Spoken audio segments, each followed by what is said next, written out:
What if I told you, a poor blacksmith became the most famous healer without any medical knowledge? In a small town in Egypt, there lived a poor blacksmith named Joseph. Every day, he worked tirelessly in front of a blazing furnace, hammering iron just to earn enough to survive. Life was hard, but things were about to get even worse. As time passed, people started learning new skills, and the demand for his work slowly disappeared. Days went by when there was no food at home, and sometimes, not even a fire lit in his kitchen. One day, sitting in deep worry, a strange idea came to his mind. He thought, people suffer from illnesses all the time, what if I become a healer? Even though he had no knowledge of medicine, his desperate situation pushed him to try. The very next day, he rented a small room and hung a sign outside. Dr. Joseph, for every illness. At first, people were hesitant. But one poor man, who had been sick for days, had no other choice. He came to Joseph. Joseph gave him some herbs and said, "Take this on time, and trust God."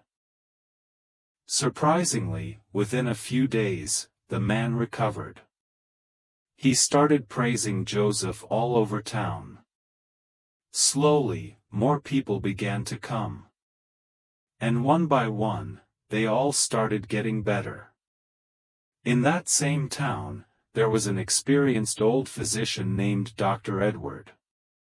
People used to go to him, but now his clinic was empty. Jealousy started growing inside him. He couldn't believe a blacksmith was becoming more successful than him.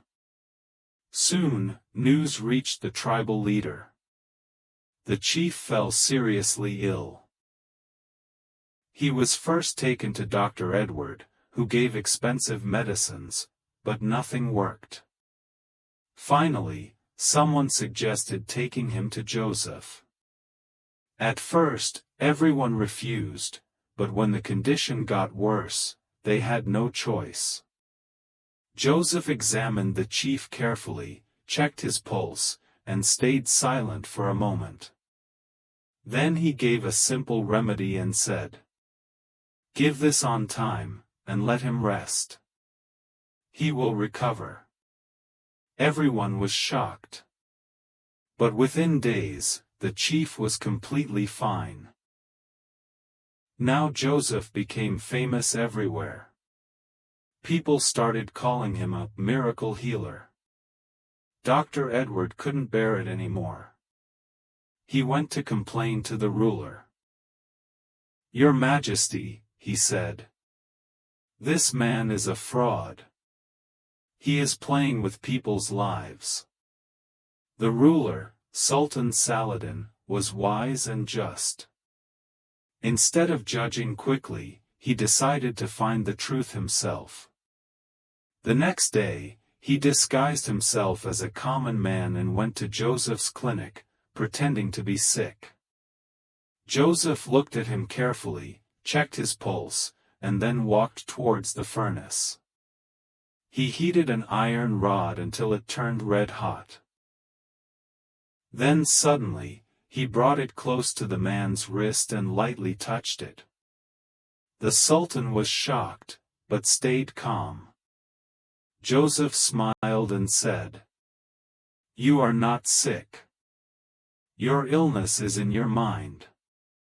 You don't need medicine, you need courage and belief." The Sultan was amazed. He revealed his identity and said, "I am Sultan Saladin, and I am impressed by your wisdom." Later, he gathered everyone in the court, including Dr. Edward.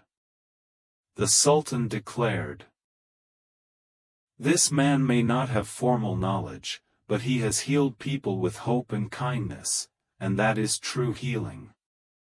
Then he turned to Dr. Edward and said, "You had knowledge, but jealousy blinded you.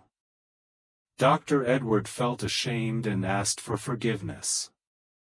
The Sultan then said to Joseph, "Now I order you to properly learn medicine, so you can serve people even better." Joseph humbly bowed his head and replied, "I promise, Your Majesty." From that day on, Joseph sincerely studied medicine and became a truly great healer. Yet, he never became arrogant. Sparkle's moral: sometimes, success doesn't come from knowledge alone, but from sincerity, compassion, and belief. And jealousy can blind even the wisest minds.